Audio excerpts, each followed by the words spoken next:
जय जय राम कृष्ण हरि। गीता प्रेमियों को जय जय राम कृष्ण हरि। गोविंद गोपाल नारायण। अब पहुँचे हैं 8वां श्लोक पुरुषोत्तम योग का। थोड़ा पुनरावर्तन। श्लोक 1 से 6 तक संसार का वृक्ष का जो शाखाएं है ऊपर नीचे ऐसी फैली है, जीवात्मा बंध गया है, उसका कोई स्वरूप नहीं है। वैराग्य से उसको वो संसार वृक्ष को काटना चाहिए, भगवान की शरण में ये करना चाहिए। 4था श्लोक 5वां श्लोक वो करने से निर्वाण वो स्थिति प्राप्त हो जाती है और एक ऐसे पद पर साधक भगवान का भगत योगी ज्ञानी पहुंच जाता है जहाँ वो उसका कर्तव्य पूरा हो गया, कर्म पूरा हो गया, ऐसा उसको कृत्य कहते हैं उसको। हाँ, भगवान ने वो शब्द का यूज किया है, प्रयोग किया है 20वां श्लोक में। तो फिर 7वें से 6ठा वो पद की व्याख्या है। 7वें से जीवात्मा शरीर भगवान का अंश है, वो प्रकृति में रही इंद्रिया सहित मन को खींचता है। फिर आगे 8वां, ओम श्री परमात्मने नमः। श्री भगवान उवाच शरीरं यदवाप्नोति यच्चाप्युत्क्रामतीश्वरः गृहीत्वा एतानि संव्याति वायुर्गन्धानेव यास्यात्। हाँ, ये जीवात्मा शरीर में है। शरीर जब प्राप्त करता है और शरीर को जब छोड़ता है, ये मन सहित 5 इंद्रियां सूक्ष्म अति सूक्ष्म जो है उसको साथ में ले जाता है नए शरीर में, नए देह में। कैसे ले जाता है?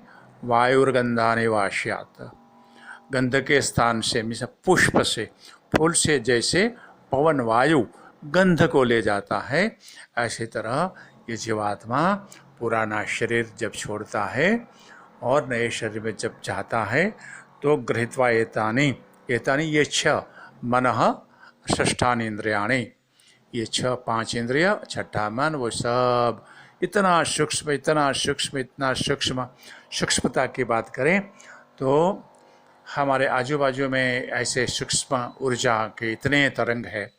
जैसे ये व्हाट्सएप के लिए आपके मोबाइल में आ रही तरंगे, बाजू में कोई कंप्यूटर, कोई वाईफाई, उस पर इंटरनेट चलता है, कहीं वो है ना एफएम चलता है, और न जाने क्या क्या, कोई फेसबुक खोल के बैठा है, और कोई इंस्टाग्राम पर है, कोई ये व्हाट्सएप पर है ना। तो चारों ओर से ये जगह पर आपकी आजू बाजू पृथ्वी लोक की कोई कोना अब तो खाली नहीं रहा, सब जगह ये तरंगे सूक्ष्म अति सूक्ष्म रेडियो तरंगे पहुंच गई, किसी को भी पता नहीं चलता है। ये साधन सामग्री हो तो वो तरंग की पहचान होती है। और तरंग में क्या है?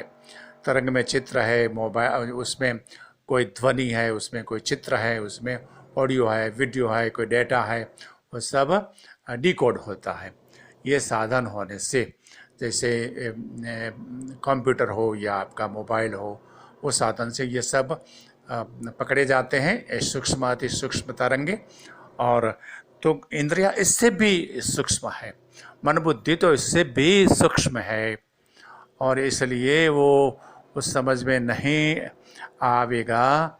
भगवान ने ये अध्याय के 11वें श्लोक में कहा कि योगी पुरुष, यत्न करने वाले योगी पुरुष उसको जानता है, और जो योगी नहीं है, अयोगी है, जिसका हृदय निर्मल नहीं हुआ, जिसकी बुद्धि पवित्र नहीं हुई, अकृत जो है, जो अपवित्र, ऐसा तो प्रयत्न करने वाला भी ऐसा अकृत है, अंदर अशुद्धि है, अपवित्रता है, ऐसा कोई मनुष्य यदि प्रयास करे तो भी ये आना जाना जीव का है, वो देख नहीं सकता।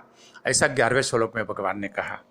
अच्छा, ये विभाग चल रहा है, ज्ञान का विभाग, शरणागति, भक्ति का भाव, वो जो है ना, वो उसको शांत ही कर देना पड़ता है। ज्ञान और भक्ति तो थोड़ा अलग अलग प्रदेश हैं, अलग अलग हैं। कोई तो बहुत अलग अलग कहते हैं और कोई तो लड़ाई भी करा देते हैं हमारे उद्धव जी और गोपियों के बीच में उद्धव जी वो ज्ञान का प्रतीक, गोपियाँ हमारी प्यारी प्यारी मीठी मीठी गोपियाँ, भक्तियाँ, वो भक्तियों का स्वरूप है, भक्ति रानी है, वो सब भक्ति का स्वरूप लिए हुए भगवान की प्रेमिका है। तो भक्ति ने है स्वरूप लिया गोपियों का। कथाएं तो बहुत है भक्ति भक्ति के बारे में, तो इतना पढ़ो, इतना आनंद पाओ।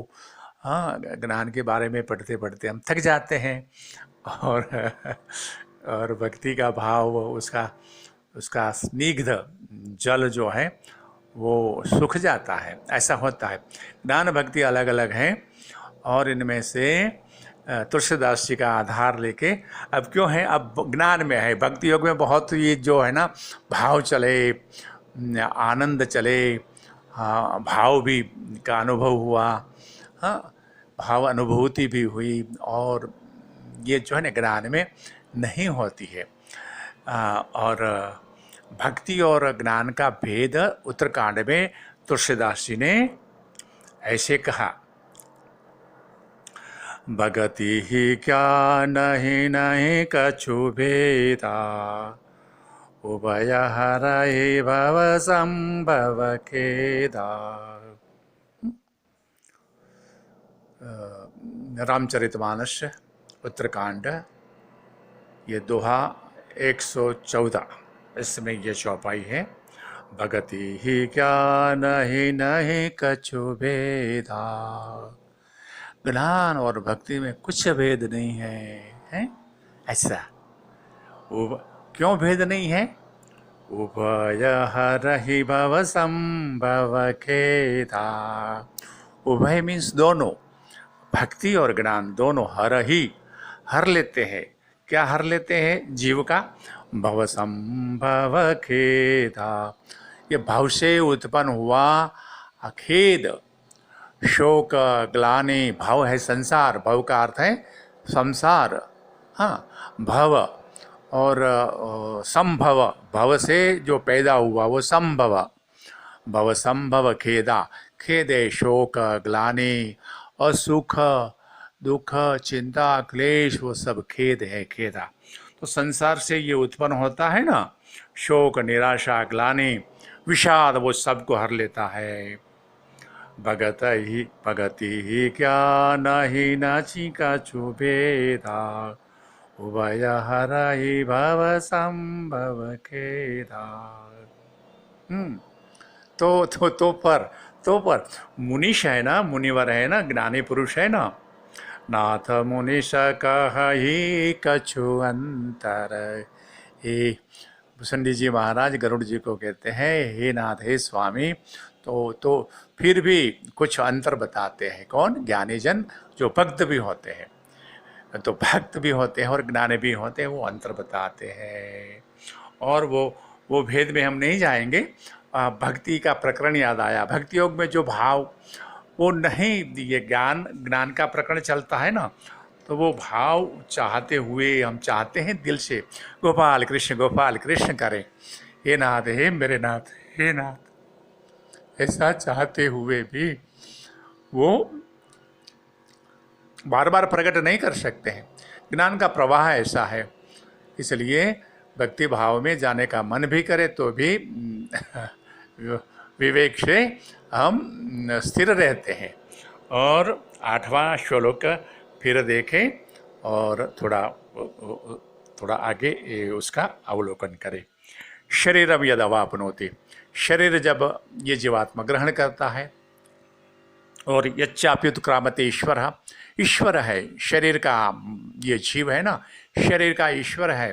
एकांत में बैठ के देखिए आपका हाथ का हलन चलन कैसे, आप कुछ सुनते हैं, कुछ बोलते हैं, खाया पिया कुछ हजम हो जाता है, वो तो भगवान कर रहे, भगवान में 14 श्लोक में कहा। लेकिन ये जो स्वाद है, आना जाना, देखना, सोचना है, शरीर का, मन का, पग का, ये सब हलन चलन, ये सब जो है ना, शिव की आज्ञा के अनुसार शरीर में ये हलचल, ये सब प्रवृत्ति उत्पन्न होती है, इसलिए वो शरीर का ईश्वर है।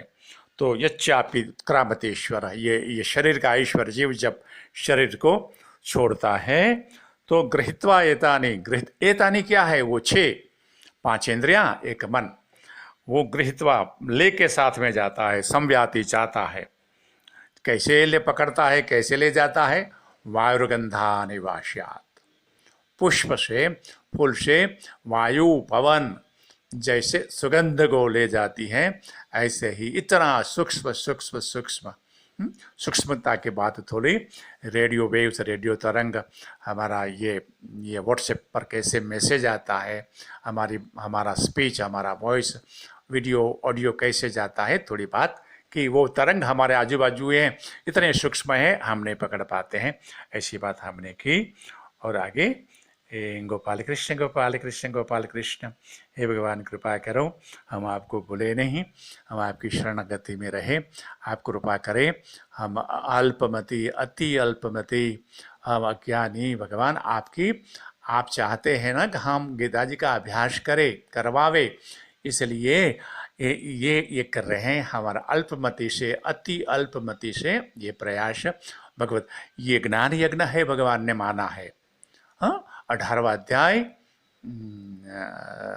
70वां 70 अध्येष्यते च येमं धर्म्यम संवादम आवयो, हे अर्जुन तेरा मेरा ये धर्मयुक्त संवाद जो कोई जो अभ्यास करेगा, अध्ययन करेगा, करवाएगा, तो ज्ञान यज्ञेन तेना हम, वो लोगों के द्वारा, वो उसके द्वारा मैं ज्ञान यज्ञ से पूजित होऊंगा, ऐसा मैंने माना है, ऐसा मैंने स्वीकारा है। आपका ये प्रयास ज्ञान यज्ञ के रूप में आप मेरी पूजा करते हो, ऐसा माना, तो हम भगवान के श्री चरण में ये ज्ञान यज्ञ आगे आगे करते रहेंगे। भगवान का शरण, भगवान की शरणागति याद रखते हुए, भगवान का करुणा, भगवान की सखा भी कहते हैं हम जीवों को, भगवान बहुत दयालु हैं, कभी सखा भी कहते हैं। अभी 7वां श्लोक में सब जीव मेरे अंश है, ऐसा भगवान ने कहा। तो यहाँ विराम करते हैं, कल आगे 9वें श्लोक में जाएंगे। हे भगवान, हे परमेश्वर, हे सरेश्वर, हे गोविंद, हे गोपाल, हे राम, हे कृष्ण, मेरे भाई, ओम निराकार ओमकार, हे शिव शंकर, हे भगवान कृपा करो, हमारी पीड़ा हरो, गोपाल कृष्ण गोपाल कृष्ण गोपाल कृष्ण, हरि शरणम हरि शरणम हरि शरणम हरि शरणम हरि शरणम।